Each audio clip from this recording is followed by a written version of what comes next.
Hey everyone, Mark Meckler here, the president of the Convention of States, one of the founders too, along with Michael Ferris, and this is the Sunday Night BattleCry. But you probably already knew that, or you wouldn't be here. I want you to click on the subscribe button, the like button, spread this around to your friends so that we get more and more people watching, more and more people into Convention of States. That's one of your calls to action, but your main call to action this week is buy this shirt. This is our latest and greatest COS shirt. I literally just pulled it out of the mailbox a few minutes ago, unfolded it. It is Welcome to the Golden Age. And, Trump has designated this the Golden Age of America. I don't know about you, but with everything that's going on, to me, that feels true. And when we cement all this with the Convention of States, it's really going to be the Golden Age. But you need to get this shirt. You can go to shopconventionofstates.com, grab one of these shirts, wear it around, start the conversation. And if it's not this shirt, you're going to find a lot of others that you like there. We have cool mugs, cool hats, shirts, door magnets, you name it. We got it all right there at shopconventionofstates.com. So don't forget to go there. Do me a favor, make the people who run the store really happy. Let's sell this shirt out like that. Go to shopconventionofstates.com and buy this shirt right away. All right, let's jump into it. Lots of stuff going on this week. Lots of stuff I want to talk about. In fact, I was talking to a friend of mine who writes a daily newsletter, and we were both lamenting so much stuff happens every day. It's literally impossible to comment on it all unless you sit on X all day long or you're making videos all day long. Or maybe if you're on the radio every day, maybe you could do that. But for a guy like me who just does it once a week, man, I got to pick and choose. And in this week, it was not easy. Like pretty much every week, it's not easy right now. But I'm going to start with one of the stories that I think is the most important, and it's the one that the left is entirely focused on. I don't know why, much to my amazement, they're focused on. Not a good story for them, in my opinion. And this is the story of Mahmoud Khalil. And Mahmoud Khalil, in case you're not following this, is a terror-supporting person here on a green card or a student visa. We're not exactly sure which. I'm going to assume it's a green card for now. He was here. He was promoting terrorism at Columbia University. He was one of the leaders of all the anti-Semitic protests, all the protests that threatened all the Jews on campus, kept them from going to class. He was handing out literature which had the Hamas flag on it, openly supporting Hamas. And you know what? Marco Rubio kicked him out of the country. He's been arrested. He's going to be deported. And this is now the cause celeb for the left. Can you imagine, like, this is the thing that you're going to hitch your wagon to? It's like, hey, we've got this guy. He's in the United States on a student visa or a green card. He hates America. He loves people who slaughter Jews. He believes in terrorism and kidnapping and rape and the murder of children and the torture of hostages. He believes in all that stuff, and we want to make sure he can stay here in the U.S. and promote all that. Can you imagine if that was your platform? Can you imagine, first of all, that you could build up enough self-righteous anger to go on TV and complain about that, to hold protests about that, to write letters about that? There's an entire committee on a committee, I think it's National Security Committee in Congress. All the Democrats signed a letter demanding this guy's release. This guy is somebody here on a visa, meaning he is a guest in the United States. He's not a citizen. He's not entitled to all the protections of citizenship, does not have the same free speech rights as an American citizen. He's here saying he literally said he wants to destroy all of Western civilization. He's a guest, and we're throwing him out. In fact, he was arrested. He's been detained. There's going to be a hearing, which frankly, to be fair, according to what the law is around this, he's not even entitled to a hearing, but he's going to get a hearing. There's a judge that's now intervened, and there's going to be a hearing about this, and he is going to get thrown out of the country. Now, how do they try to get sympathy for him? It's his free speech. It's First Amendment. He doesn't have those rights. He's a guest. He's not a citizen.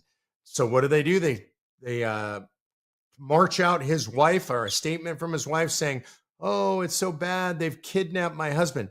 Now, the irony of her saying that he's been kidnapped when what he actually openly supports are Hamas, who actually did kidnap over 200 people, took them into Gaza, tortured them, murdered them, starved them.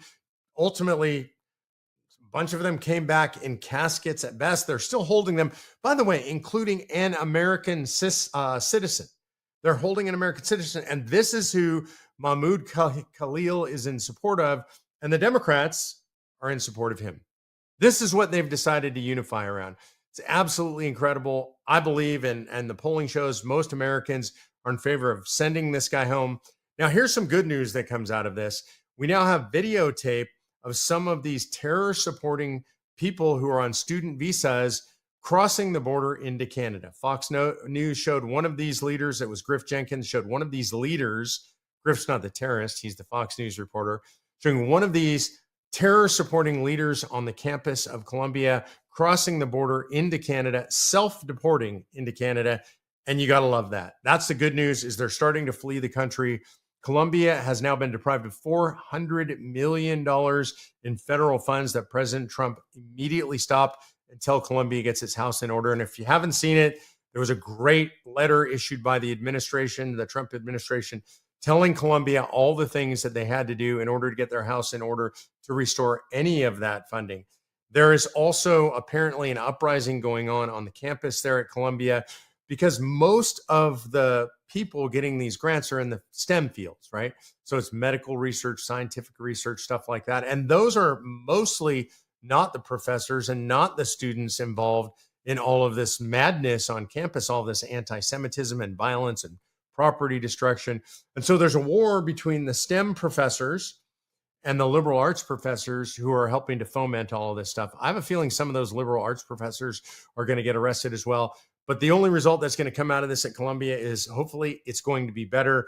My personal desire would be that we bulldoze the thing to the ground, we salt the earth, we send all the students on their way, we get them jobs as baristas at, say, Starbucks, or as clerks at McDonald's, so they can learn how to actually work for a living instead of still being spoiled brats who support terrorism.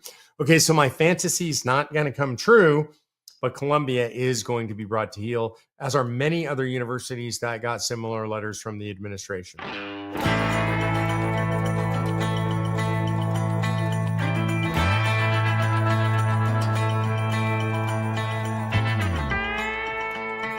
This leads into the next story, which is the left is all about domestic terrorism. It is domestic terrorism when these students on campus, or non-students like Mahmoud Khalil, who's now a graduate, are terrifying Jewish students who have absolutely nothing to do with Israel, by the way, American Jewish students on campus, keeping them from going to class, making them feel threatened, making them feel unsafe, so they have to leave campus. This is domestic terrorism, and it can't be tolerated on campus or anywhere else. And we're now seeing this expand way beyond the campuses. We've seen Tesla dealerships get vandalized and firebombed. We're seeing Teslas being vandalized all across the country, violence against Tesla owners and their property. And some people seem surprised by this. Okay, well, don't be surprised. This is the absolute end game for all liberalism. Not sometimes, not usually, but every time. You know, there's a great book by Jonah Goldberg, who I think has gone off the deep end as an anti-Trump guy, as Trump derangement syndrome, TDS. And I used to like Jonah. I think he is a very smart guy. And he wrote a book called Liberal Fascism. If you've never read it, I highly recommend it. It's frankly, for me, one of the most important books I've ever read on what is fascism, what is liberalism, and how they are actually ultimately one and the same. And trace the history of all fascist movements in the world, and they all came out of liberalism. They're not right-wing movements, they're left-wing movements. And sometimes they start in the most innocuous ways. They start, for example, they say things like, people shouldn't smoke. It's really bad for people to smoke. And so then, when they can't get people to quit smoking because people have free will, they say, we should make it uncomfortable for people to smoke. We should regulate the areas in which they can smoke. Like, we shouldn't let them smoke in restaurants. We shouldn't let the free market decide. And so they put in laws that prevent restaurants from allowing smoking instead of letting the market decide. And by the way, then that doesn't work, because people just go outside and smoke, because people have free will and they do whatever they want. And so people smoke outside, and then they put laws in place that say people have to stand way away from the door. They're trying to stop people from smoking anywhere near a restaurant, and then eventually what they're going to do is they tax it, right? And they say, well, let's tax it so heavily that we stop people from doing it. Or just put so much burden on this particular thing, like we call those sin taxes, that people won't do it anymore. And then, by the way, people still do it because people want to do what they want to do and they have agency and free will. And so they still smoke. And then eventually, what happens, obviously, this hasn't happened with smoking yet, but eventually they say, you know what? People who smoke need to go to prison. And then people in prison, you know what they do? They still find a way to smoke. They smuggle cigarettes, they buy cigarettes from each other, they smoke. And eventually, what the fascists say is, you're not doing what we want you to do. So, for your own good, we're going to kill you. And that is the natural progression of fascism. And it always happens. And every fascist movement in the history of the world has gone through a progression similar to that, right? And whether it's Nazism or whatever form of fascism we're talking about, Mussolini's Italian fascism, what it ultimately ends up is state control over everything and a tolerance for nothing outside of the state. Mussolini, the inventor of the ideology of fascism, said everything in the state, nothing outside of the state, and nothing against the state. In other words, they have to control everything. The state gets control of everything. Nothing's outside of the state's control. If you speak out against it, you will be silenced. And we saw that coming into the United States of America. We've seen our government behaving like that. We've seen our social media institutions behaving like that. We've seen the Democrat left behaving like that. They are fascists. Plain and simple, they're fascists. I started calling the Democrats the new Democrat fascists probably, I want to say 8 years ago, something like that. And a lot of my friends on the right remark, oh, that language is too radical. You shouldn't say it that way. That's just hyperbole. And I tried to explain to them, no, they actually are fascists. According to Benito Mussolini, the inventor of fascism, they qualify in their ideology as fascists. They want the government involved in everything.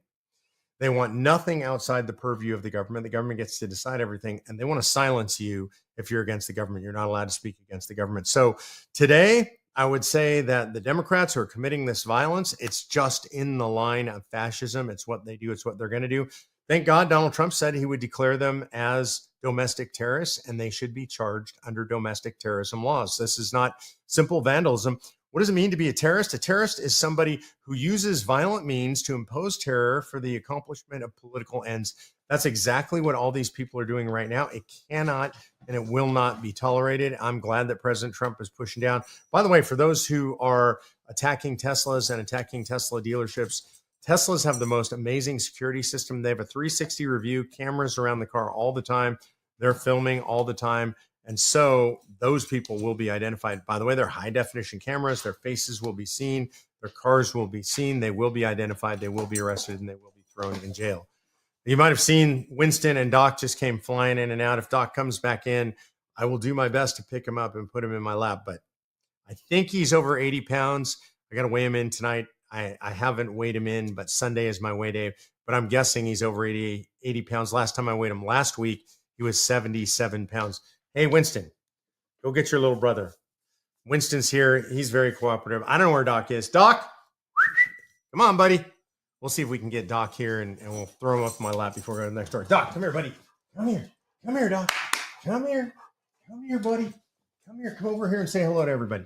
Okay, so this is going to be the challenge is can I get him up in my lap at 77 pounds? I don't know how long I'll be able to do this.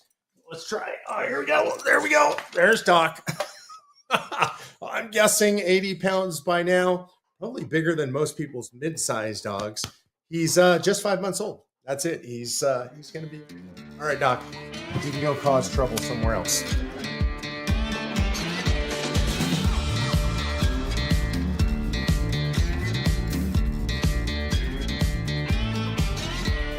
Do Democrats have any original thoughts? Where are they headed? What are they doing? Something happened this week, and this is now twice in 2 weeks. Last week, you had, it seemed like every senator in the United States, senator on the Democrat side of the aisle, posted the same video. They literally had a script. They all read the script, and it was the same. And people overlaid those videos, and you could tell they were all saying exactly the same thing. Well, this week, because they didn't get mocked badly enough for it last week, apparently, you have 49 Democrats. They're posting on X the exact same thing, the exact same talking points. Do they not have individual brains? Do they not have individual thoughts? And I think the answer to that is no. They're like a hive mind, right? If you're a Star Trek fan, they're like the Borg, right? They all mind meld together and it's one giant mind and one hive mind. That's the Democrats. They don't even believe the stuff they're saying. They're getting told by somebody to all say this stuff.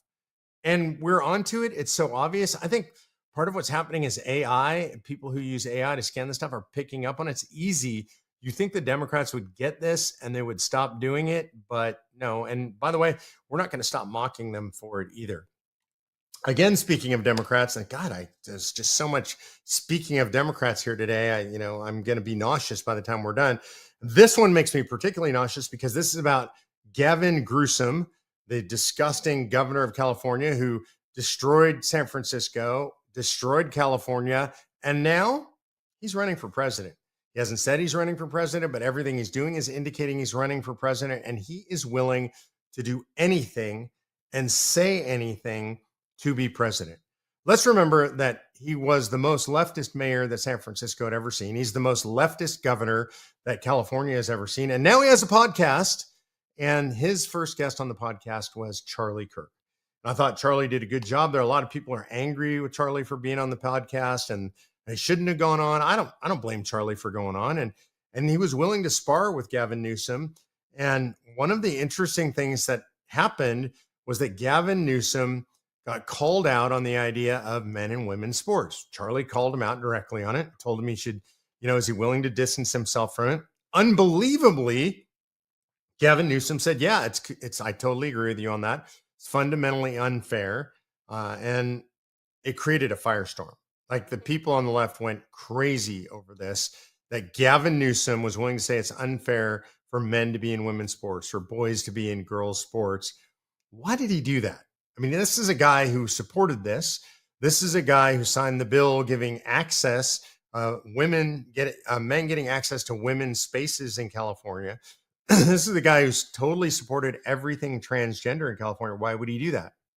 Because he's kind of trying to convince you and everybody else that he's a moderate so that he can run for president, because he cannot run for president as a far leftist. I think it's going to be difficult for him to distance himself from that record because he signed all these bills, because he has been mayor of San Francisco, because he has been governor of California, but he's going to try, and he's slippery. And if you read what Charlie Kirk says about this, Charlie says the guy's slick and he's really good, and don't trust him and don't let him get away with this. And so I would say that what you and I can do about this, and what we should do about this, is we should point out what a two-faced piece of garbage Gavin Newsom is, that he's destroyed California, that he destroyed San Francisco. And we need to remind people of this every single time we see him. We can't let this be forgotten. He is a dangerous guy as a candidate because he's willing to do or say anything to be president. All right, this is a subject I really don't want to talk about, to be honest with you. Sometimes there are things that I just don't want to talk about, but I feel the need to talk about. And there's a couple reasons I don't want to talk about this. One is it's just depressing to me. And the second is it's a schism on the right, and it's a really bad schism on the right. And I don't like schisms on the right. I think we should be unified against the radical left at this time in American history, especially. So I hate to talk about stuff like this, but I have to. I have to talk about anti-Semitism because it's rising in the world. And I'm particularly attuned to this because I'm a Jewish Christian, both sides of my family Jewish. When I say I'm a Jewish Christian, it's not like some distant connection I'm claiming. It's both sides of my family are from Ukrainian Jews. And I did one of those DNA tests, and 98% Eastern European Jews. So yeah, I'm Jewish. So for those of you who might be watching and you're Jew haters and you're anti-Semites and anti-Zionists and all that stuff, that's one and the same, by the way. If that's you, you may not want to watch anymore, because I'm just letting it be known, if you didn't already know, yeah, that's a Star of David with a cross in the middle. So I'm not ashamed of that, and I'm not hiding that. Jesus Christ is the center of my life, but my heritage is pure Jew. And so when I see anti-Semitism rising in America, that means they're coming after me. It means they're coming after my family. And it's now being mainstreamed on the right. It's being mainstreamed by people like Candace Owens, who I just think is revolting and disgusting and is trading on Jew hatred in the most vile ways. And unfortunately, now that's making its way further out into the right. and it's the Hodge twins. I don't know if you know who they are, but they've always traded on outrage, and now it's anti-Semitism on the right. Kanye West pretended that he was right wing for a while, maybe the ultimate anti-Semite on the right. But unfortunately, now it's really being mainstreamed because in recent weeks you have Tucker Carlson and Joe Rogan mainstreaming people who I think are dyed-in-the-wool anti-Semites, quote unquote historians, self-appointed historians, who one of whom said that that Winston Churchill is the bad guy in World War II, not really Hitler. This is really bad, vile stuff. It's not only anti-Israel, but it's anti-Jew, it's anti-Semitic. They try and make a distinction. It's not really a distinction. That's a distinction without a difference. If you don't believe the Jewish people deserve a homeland, the Jewish people have been historically eradicated or targeted for eradication without a homeland. The thing that makes the Jewish people safe is Israel. Whether you believe in the Bible or not, it is the biblical homeland of Israel. Whether you believe in that, whether you're a believer or not, without Israel, there's no place for the Jews. And we've seen this historically over thousands of years. The Jews get targeted for eradication. They are the historic scapegoats for peoples all over the world. And this rising anti-Semitism on the right has to be called out. If you see it, say something. Do something. You know, the one of the things that blows my mind is people say Jews run the world, right? If Jews run the world, then why are they always targeted? Why has anti-Semitism wiped out millions of Jews, more people than any other people in the history of the world? Why is that if they run everything? If they run Hollywood, why is it okay to make fun of Jews or to attack Jews in Hollywood, but not Muslims? I don't understand that. And to be fair and balanced, Christians are attacked constantly too. So I guess I'm targeted both ways. Christians actually the most persecuted people on the planet by numbers. There are more hate crimes against Christians, more persecution against Christians worldwide than any other group. Why is that okay? It's not okay. And this idea being mainstreamed by people like Rogan this week and Tucker last week and Candace Owens, it cannot stand. We have to stand against them. And I say this as somebody who knows Tucker personally, and it blows my mind, and it hurts me, and it frustrates me. And what Tucker would say, I know, oh, what? I'm just giving them a place to talk. This kind of talk is silence. And I just think there's, you know, if Hitler was rising and promoting all these anti-Jewish stuff, would just be like, hey, we just got to hear Hitler out. And I'm, by the way, not for censorship. And I don't even mind Tucker or Rogan talking to these people. What I do mind is they're not platforming people who counter these people. And they're not calling these people on the obvious BS that they're saying. And I have a question for all of my viewers. When in history, when has anti-Semitism ever worked out well? For the Jews or for the place where the anti-Semitism has risen?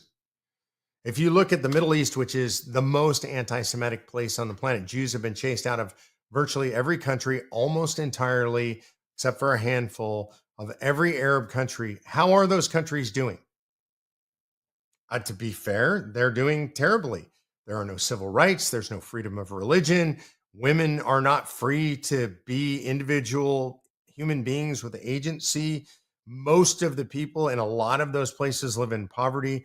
Arabs don't even have the right to vote in those places. Muslims don't have the right to vote in those places. Not going well. How did that work out in Germany? Not well. Anti-Semitism is a precursor sign of bad things to come, and we have to push back against it here in the United States of America. So again, I'm sorry to have to talk about that. It makes me sad and it frustrates me, but we really, really, really have to stamp it out on the right.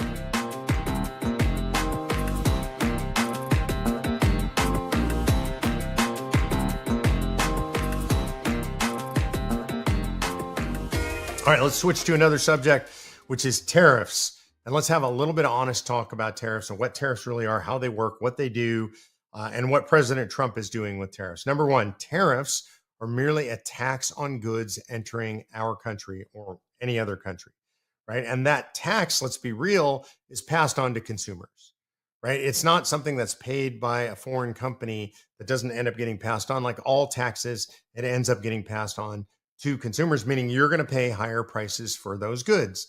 Is that good or is it bad? Well, it's good for particular industries. In other words, if you put a tax on steel that's not produced in the United States, that's good for the steel industry in the United States, right? It means the steel industry, they're more competitive with foreign steel. There might be more jobs in the steel industry. So it might be good for a select group of people who live in a steel town, who get jobs at a steel plant. But broadly speaking, for the economy, you and I are going to pay more for goods that have steel in them, whatever that is, whether that's the frame of a car or the steel in a high-rise building, whatever it is, we're going to pay more for something that has steel in it when there's a tariff on it. So it has a broad-based negative effect and a discrete and narrow positive effect. So I'm not generally a fan of tariffs, generally speaking. And I think that's true for most economists, most people who understand the economy. Now, there's another side of tariffs. Tariffs can be used as leverage to create a more fair trading relationship with a foreign nation. So if a nation puts tariffs on your goods or prevents your goods from coming into their country, you can tariff their goods. And President Trump has talked a lot about this, about reciprocal tariffs. You tariff us at 25%. We're going to tariff you at 25%. And there's something to be said for that, to gain leverage in a trading relationship. I'm generally a fan of that, and I think it's a good idea. And I think we're going to tariff China more, even though, to be fair, doesn't change the fact that you and I will pay more for goods. But China is a global enemy against the United States, and we need to punish China economically. If we tariff them, it will hurt them more than it hurts us. And so I'm generally in favor of that. Now let's swing over to Canada. Canada, by the way, most people don't realize this, is our biggest trading partner. When you look at Canada's tariff regime overall and the amount they tariff us against all other countries in the world, I think there's 158 countries in the world, and their tariffs are number 139, almost the lowest in the world against vis-a-vis the United States. So why are we engaging in a trade war with Canada? Okay, there might be a reason. I'd like to know what the reason is. Canada is an ally of the United States of America. I know people like to make fun of them. I do too. I think that's fine once in a while. But why are we continually slamming Canada? What do we want from them? I think that's really the big question that you have to ask yourself. We have to ask ourselves when looking at tariffs. You should not, and I should not, as people who are thinking, people just think, well, Donald Trump says it's good, so it's good. That's not true. And that's cultish if you think that way. You should have a critical mind and you should ask yourself these questions. What are tariffs? Are tariffs good? Are they generally good? Are they generally bad? How do they work? Should we be tariffing particular countries? And my read on Canada is no. They have one of the lowest tariff regimes against the United States of any country in the world. We have free trade agreements with them, a good free trade agreement that was negotiated by Trump during his first term. Why are we attacking? It has secondary effects when you go after a country like this. So let's look at the secondary effects in Canada. They're not economic, by the way, they're political. So there is an election pending in Canada. Trudeau just stepped down and somebody else stepped into his place who's now much more popular than Trudeau was. But there was a rising star in conservative politics in Canada. His name was Pierre Poilievre.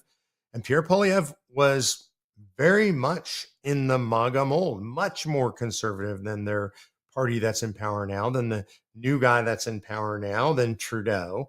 And he was way up in the polls, 20 points up. And when Trump started attacking Canada, people associated Poilievre with Trump, and Poilievre started sinking in the polls. He's gone from 20 points up in the polls, which is very good for the United States and very good for Canada, to dead even in the polls and maybe a little bit down. And it's because the Canadians are frustrated, the Canadian people, with Donald Trump, with his constant attacks on Canada, with his tariff war on Canada. They're like, why are you attacking us? We don't get why you're attacking us. And then Trump keeps making these jokes about Canada being a 51st state. And it's not just Trump. Rubio says it and others. And you know what? I'm all in. Like, I thought it was hilarious when it was first said. It's not funny anymore. It's like when you say the same joke over and over and over, it's not funny anymore. It gets grating. And people in Canada are taking offense to it. And I understand why. Like it or not, they are a sovereign entity, a sovereign country. And people who live in a country should be proud of their own country. That's what you should do when you're a citizen of your country. And Canadians are proud of Canada. And they should be. And they're upset with Trump and they're upset with the United States about this. And I think they have every right to be. And I know this might not be popular. You might think it's funny. And I thought it was funny at first, too. And you might say Trump's awesome. He's doing this trade war, but not Canada. Like, what do you want from Canada? They have the lowest tariff regime, one of the lowest in the world vis-a-vis the United States. What does he actually want? What are the deliverables? Ben Shapiro's been really good on this. Tell me what the deliverables are. What do you want Canada to do so that we don't end up in a trade war with them? And we shouldn't be in a trade war with them. Now, in being in a trade war with Canada, my read is we just look like a bully. We do have more economic power. We can impose more pain on them. But why? And so I know this might not be popular. Some people might get mad at me. You might write in. You can do this at conventionofstates.com. Ask Mark anything, or just ask Mark, conventionofstates.com. Ask Mark. You can tell me you're mad at me. You disagree with me. If you disagree with me, I just want to know why. Like, I want to understand why. So that's honest talk about tariffs. I don't like that stuff. Here's another reason I don't like it, just to close this out, which is I want Trump to be successful. I want him to get the stuff done that he wants to get done for the United States of America. And when he's doing things that cause economic pain for no reason, that cause other countries to be non-aligned with us for no reason, I don't think that helps Trump get his agenda. And by the way, the economy's teetering here a little bit, and people are unsure, and Trump is now underwater on his handling of the economy. He should focus on getting inflation down, getting prices down, removing regulation, this stuff with Canada and tariff wars and all that stuff.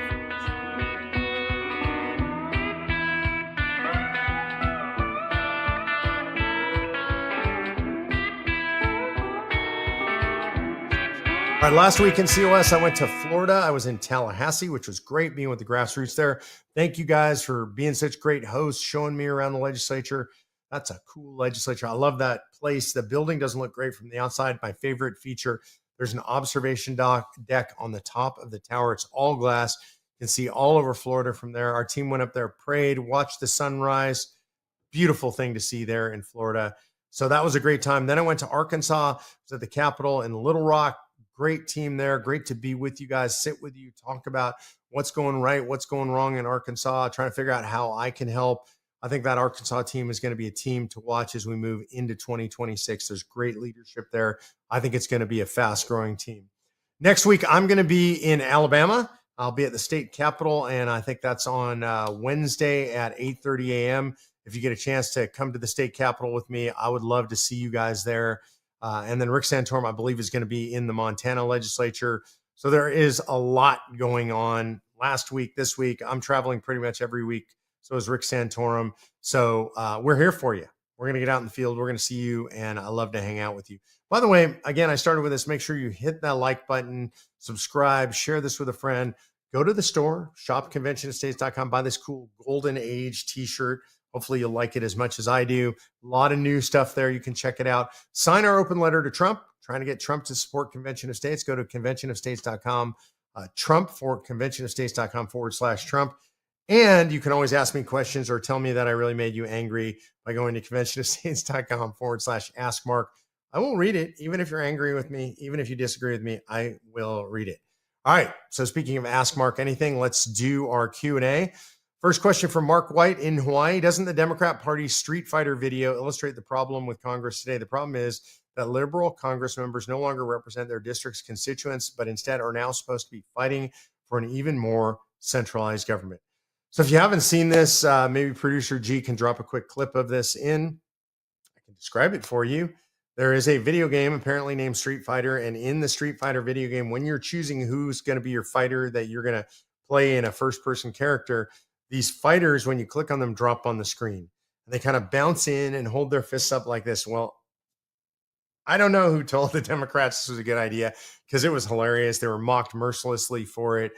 So Mark's referring to that. And I think, one, it shows they're out of touch with the American people, Mark, because it was just a stupid video. And these people looked imbecilic. They didn't look serious. Nobody thought it was a good idea. Everybody mocked them and laughed at them for it. So, one, they're just out of touch with the American people. They don't know what will go. Or maybe they're listening to 22-year-old staffers telling them what's a good idea, but it was a bad idea. And you're right. What are they fighting for? A bloated, corrupt, wasteful federal government. So not only are they out of touch in doing a stupid video, but they're out of touch in what they say their street fighters are fighting for, which is everything the American people hate: waste, fraud, abuse, and corruption. So good call, Mark. Randy Kopp asks, have you heard anything about restarting the pipeline that Biden shut down? Look, I know the president has talked about it. The question is, are the companies that were building that pipeline, excuse me, are they willing to invest? And if I were them, I wouldn't be, because they're not going to get that finished probably during Trump's administration, and the next administration might shut it down anyway. They have to feel that that stuff is secure to invest the billions of dollars that it takes to build that stuff. They have to know that it's going to last more than 4 years, because they're looking 10, 15, 20 years in the future. And right now you can't trust a future administration. Tom Kuhn asks, can the Convention of States propose term limits? And the answer is yes, yes, and triple yes. Not, and I say triple yes because not just on Congress, which is a good start, but alone wouldn't be a good idea. Got to impose it on staffers and bureaucrats. That's the deep state as you and I know it.